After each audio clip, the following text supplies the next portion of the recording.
अस्सलामु अलैकुम वरहमतुल्लाहि वबरकातुहू। चलिए। बिस्मिल्लाहिर्रहमानिर्रहीम।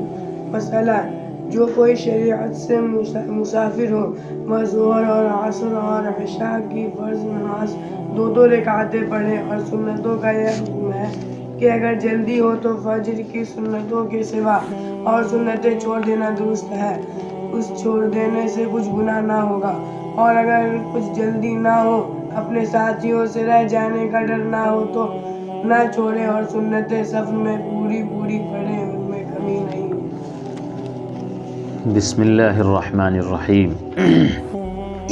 देखिए, मसला, जो कोई शरीयत से मुसाफिर हो, शरीयत से मुसाफिर हो मतलब शरई एतबार से 72 किलोमीटर सफ़र कर चुका हो, इसको क्या बोलते हैं? शरीयत से मुसाफिर हो। वो ज़ोहर और असर और इशा, ज़ोहर, असर और इशा, इन तीनों नमाज की जो है दो रकात पढ़ेंगे। समझ रहे हो कि नहीं? ज़ोहर, असर और इशा, इन नमाज़ों के दो रकात नमाज पढ़ेंगे। और सुन्नतों का ये हुक्म है कि अगर जल्दी हो तो फजर की सुन्नतों के सिवा और सुन्नतें छोड़ देना क्या है? दुरुस्त है। फजर की सुन्नत को नहीं छोड़ना चाहिए। समझो कि इतनी सुन्नतें मुअक्किदा इतनी ज़्यादा है कि वाजिब के करीब है फजर की सुन्नतें। समझ रहे हो कि नहीं? इसलिए फजर की सुन्नतों को नहीं छोड़ना चाहिए, जल्दीबाजी भी हो तब भी। उसे छोड़ देने से कुछ गुनाह नहीं। और अगर कुछ जल्दी ना हो तो अपने साथियों से रह जाने का डर ना हो तो ना छोड़े। अगर किसी चीज़ का खौफ ना हो तो सुन्नत को भी नहीं छोड़ना चाहिए। समझ रहे हैं कि नहीं? और सुन्नतें सफ़र में पूरी पढ़े और उनमें कमी नहीं करे। अगर किसी चीज़ का खौफ नहीं हो तो सुन्नत भी पढ़ना चाहिए। अभी यूट्यूब पे एक साहब जो हैं सवाल किए कि सफ़र में नमाज जो है खौफ से माफ़ है। तो बिल्कुल सही बात है। अगर खौफ नहीं है तो यहाँ तक कि सुन्नत भी पढ़ना चाहिए। समझ रहे हो कि नहीं? ना पढ़ने से गुनाहगार तो नहीं होगा, लेकिन पढ़ना चाहिए। हुक्म में है पढ़ ले। और अगर सफ़र में होते हुए 2 को 4 पढ़ेगा तो वो गुनहगार होगा। समझ रहे हो कि नहीं? अल्लाह ने क्या देखता है, अगर वुसअत ने पढ़ ले तो आसानी से पढ़ ले तो कोई दिक्कत नहीं, गुनाह की बात नहीं। समझ रहे कि नहीं? अगर नहीं पढ़ पाए तो आसानी का मामला है। समझ रहे कि नहीं? और सुन्नतें सफ़र में पूरी पढ़े, उनमें कमी नहीं। मसला, फ़जर और मगरिब और वितर की नमाज में भी कोई कमी नहीं है। फ़जर की नमाज और मगरिब और वितर, इन तीनों चीज़ों में कोई कसर नहीं है। कसर के माना आधा। समझ रहे हो कि नहीं? इन तीनों में कोई कसर नहीं है, पूरा पढ़ना चाहिए। फ़जर में 2 रकात है तो 2 रकात, मगरिब में 3 रकात है तो 3 रकात, वितर की 3 रकात है तो 3 रकात। जैसे पढ़ता है वैसे ही पढ़े। मसला, ज़ोहर और इशा की नमाज 2 रकातों से ज़्यादा न पढ़े। ज़ोहर और इशा की नमाज 2 रकातों से ज़्यादा न पढ़े। पूरी 4 रकातें पढ़ना गुनाह है। समझ रहे हो कि नहीं? पूरी 4 रकातें पढ़ना नहीं पढ़ना चाहिए। जैसे ज़ोहर की कोई 6 फ़र्ज़ पढ़े तो गुनहगार होगा। बात समझ में आया? ज़ोहर और इशा की नमाज 2 रकातों से ज़्यादा न पढ़े, पूरी 4 रकातें पढ़ना गुनाह है। जैसे ज़ोहर की कोई 6 फ़र्ज़ पढ़ता है तो गुनहगार होगा। ज़ोहर की 4 फ़र्ज़ है। समझ रहे हो कि नहीं? अगर सफ़र में है तो उस पर 2 फ़र्ज़ है। 2 अगर नहीं पढ़ता है, 4 नहीं पढ़ता है तो कोई दिक्कत नहीं है, पढ़ ले तो कुछ गुनाह नहीं है। 6 पढ़ने पर गुनाह है। समझ रहे हो? जैसे 4 रकात फ़र्ज़ है, 2 रकात जो सुन्नत मुअक्कदा है उसको लगा कर, यहाँ 6 लिखा हुआ, 6 तो फ़र्ज़ है ही नहीं। 6 किसी भी नमाज में फ़र्ज़ नहीं है। तो कभी कभी जो है कातिब से गलती हो जाती है लिखने में। समझ रहे हैं कि नहीं जी? मसला, अगर भूले से 4 रकातें पढ़ लें तो अगर दूसरी रकत पर बैठकर अत्तहियात पढ़ी है तो 2 रकातें फ़र्ज़ की हो गई और 2 रकातें नफिल हो जाएंगी। समझ रहे हो कि नहीं? अगर किसी ने सफ़र में 4 रकात नमाज़ पढ़ लिया तो उसका फ़र्ज़ कितना अदा होगा? 2 ही रकात होगा। समझ रहे हो कि नहीं? 2 रकात क्या हो जाएगी? नफिल। तो इसलिए जो है सिर्फ फ़र्ज़ ही है तो फ़र्ज़ पढ़ना चाहिए, 2 ही रकात पढ़ना चाहिए। समझ रहे हो कि नहीं जी? इससे ये समझ में आता है कि सफ़र में 2 ही रकात नमाज पढ़नी चाहिए। वक्त भी रहे तो अगर आसानी हो तो पढ़ ले, गुनाह तो नहीं है। समझ रहे हो कि नहीं? लेकिन तो वही है कि किसी न किसी चीज़ का सवाब ही मिल जाएगा, ऐसा तो नहीं है कि गुनाह हो जाएगा। नमाज ही तो पढ़ रहे हैं और कोई खौफ भी नहीं है। तो 2 रकातें फ़र्ज़ की हो गई और 2 रकातें नफल हो जाएंगी। और सजदा सौ करना पड़ेगा। ये सजदा सौ लाजिम हो गया, ज़ायद पढ़ने की वजह से नहीं पढ़ना चाहिए। अब इससे पूरा मसला क्लियर क्या हो गया कि सफ़र में कसर वाली नमाज को पूरा नहीं पढ़ना चाहिए। अगर पढ़ेंगे तो नफिल तो हो जाएगी, लेकिन क्या आ रहा है? सजदा सौ लाजिम होता है। और सजदा सौ कब लाजिम होता है? जब कोई गलती नमाज में हो जाती है। और यहाँ पर कोई गलती, वो तो नमाज़ पढ़ रहे हैं, इसमें तो कोई गलती, लेकिन इसका मतलब ये है कि वो गलती में है। समझ रहे कि नहीं? तो कसर को कसर ही करना चाहिए। समझ रहे हो कि नहीं? सफ़र में भी रोज़ा जो है माफ़ है, उसकी क़ज़ा कर लें। आसानी से अगर रख सकते हैं तो रख लें।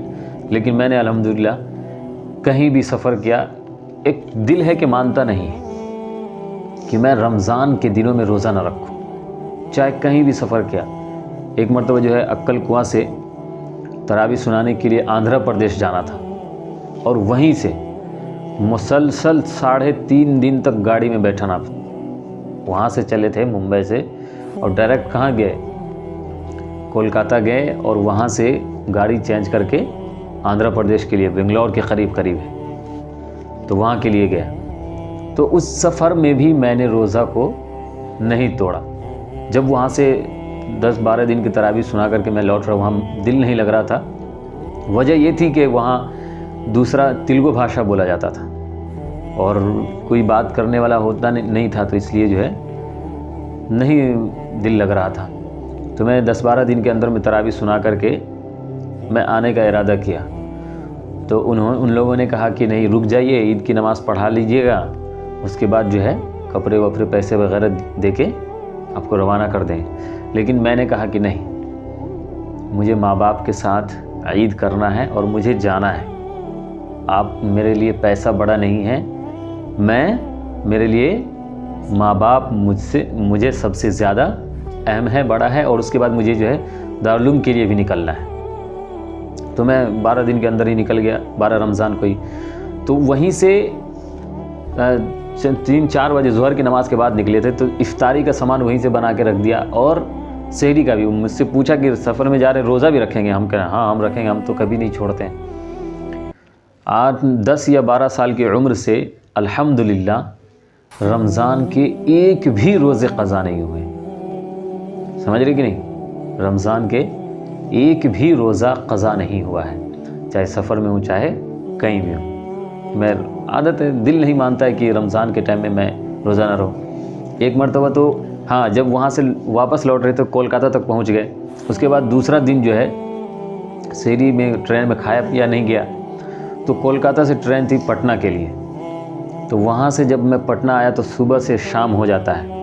तो शाम में चढ़ोगे तो सुबह में उतारेगी और शाम में चढ़ोगे तो सुबह में चढ़ोगे तो शाम में। तो पटना शाम में उतारने वाली थी। स्टेशन इतनी गर्मी थी कि बेहोशी का जो है हालत छा रहा था, लेकिन फिर भी मैं जो है रोज़ा नहीं, तो एक अजीब बना हुआ है, रोज़ा नहीं तोड़ा। स्टेशन पे उतरा, 10-15 मिनट बाकी था। उतरने के बाद फ़ौरन बैठ गया वहीं पे, पानी वानी ख़रीद करके रोज़ा इफ्तार किया, थोड़ी देर आराम किया वहीं पे, फिर जा कर के बस पकड़ के जो है ताजपुर पहुंचा और वहाँ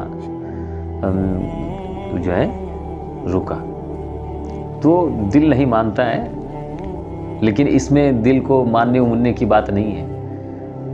नमाज में है, अगर सफ़र में है तो 2 ही रकात पढ़ना है। समझ रहे हैं कि नहीं जी?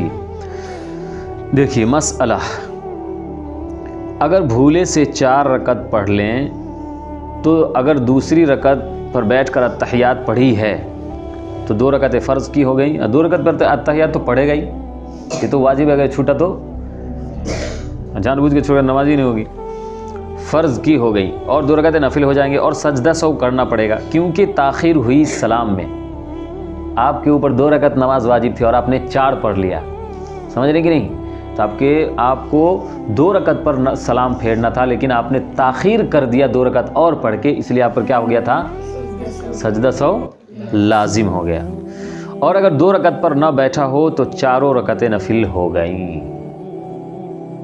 2 रकात पर ना बैठा हो तो हाँ, नफिल में चलता है, तहियात नहीं पढ़ा है तो उसके आखिर में सजदा सौ कर ले, हो गया, वाजिब है, फ़र्ज़ थोड़ी है। अगर जानबूझ के छोड़ा तो फिर तो बातें ख़त्म है, समझ रहे हो कि नहीं? फ़र्ज़ नमाज फिर से पढ़े। फ़र्ज़ नमाज को क्या करना पड़ेगा? फिर से पढ़ना पड़ेगा। बात समझ में आई ना? हाँ, नहीं समझ में आया तो फ़ौरन पूछिएगा। मसला, अगर रास्ता में कहीं ठहर गया तो अगर 15 दिन से कम ठहरने की नीयत की है, 15 दिन से, ये आ गई वो बात जो मैंने मसले के शुरू में बताया था। 15 दिन से कम ठहरने की नीयत की है तो बराबर मुसाफिर रहेगा। 15 दिन से कम अगर ठहरने की नीयत की है तो, समझ रहे हैं कि नहीं? तो बराबर क्या रहेगा? मुसाफिर रहेगा, यानी उस पर शरीयत के हुक्म जो है लागू हो जाएंगे, मुसाफरत वाली। 4 रकात वाली नमाज 2 रकात पढ़ता रहेगा। और अगर 15 दिन या उससे ज़्यादा ठहरने की नीयत कर ली तो अब वो मुसाफिर नहीं रहा। 15 दिन या उससे ज़्यादा दिन ठहरने की नीयत कर ली तो अब मुसाफिर नहीं रहा। चाहे अगर आपको दिल्ली में काम है, कितने दिन की? 1 महीने की, ठीक है? और आप यहाँ से जा रहे हैं 1 महीने की नीयत से, लेकिन वहाँ जाने के बाद आपका 1 हफ्ता में काम हो गया। अब 1 हफ्ते में रिटर्न हो रहे हैं, तो क्या आप पर मुसाफिर रहेंगे? आप मुसाफिर होंगे या नहीं?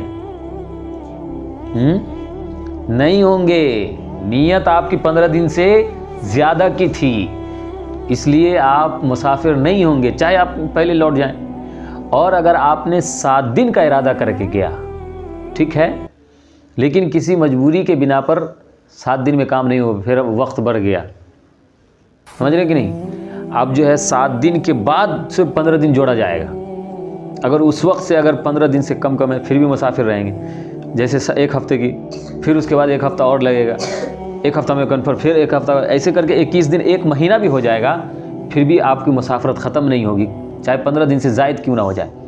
समझ रहे कि नहीं? बैक वक्त 15 दिन से ज़्यादा की नीयत होनी चाहिए, तब जाके मुसाफिर नहीं कहलाएंगे। बात समझ में आ गई? जी। फिर अगर नीयत बदल गई, ज़्यादा ठहरने की नीयत कर ली तो अब वो मुसाफिर नहीं रहा, लेकिन फिर अब क्या कर रहा है? नीयत को बदल दिया कि नहीं अब जल्दी जाएंगे, और 15 दिन से पहले चले जाने का इरादा हो गया, तब भी मुसाफिर न बनेगा। समझ रहे कि नहीं समझ रहे? पहले क्या किया? 1 महीने की नीयत करके यहाँ से गया और उसका काम जो है 1 ही हफ्ता के अंदर हो गया और वो रिटर्न, तो वो मुसाफिर नहीं कहलाएगा। या फिर से नीयत कर ले, पहले नीयत किया इसने 1 महीने की, ठीक है, उसके बाद एक ही हफ्ते में अगर नीयत बदल रहा कि हम नहीं 5 ही दिन में चले जाएंगे, तो भी वो मुसाफिर नहीं होगा, मुकीम ही रहेगा। समझ रहे हैं कि नहीं? बात क्लियर तरीके से समझ में आ रही है ना? नमाजें पूरी पढ़े, फिर जब यहाँ से चले तो अगर यहाँ से वो जगह 3 मंजिल हो जहाँ जाना है तो फिर मुसाफिर हो जाएगा। अब जैसे दिल्ली से निकला तो अब जिस जगह के लिए जा रहा है, यानी घर के लिए नहीं, घर आएगा तो वहीं से घर में अपने शहर में एंट्री करते ही जो है क्या हो जाएगा? वो मुकीम हो जाएगा। लेकिन दिल्ली से कोई मुंबई के लिए सफ़र करे, समझ रहे कि नहीं? दिल्ली से कोई मुंबई के लिए सफ़र करे तो अब वहाँ से वो क्या हो जाएगा? मुसाफिर हो जाएगा। समझ रहे कि नहीं? दिल्ली में भी मुसाफिर था, लेकिन उसकी नीयत की वजह से 15 दिन से ज़ायद की नीयत की थी, इस वजह से वो मुसाफिर नहीं था। लेकिन अब फिर यहाँ से जो निकल रहा है दूसरी जगह के लिए, 3 मंजिल के लिए,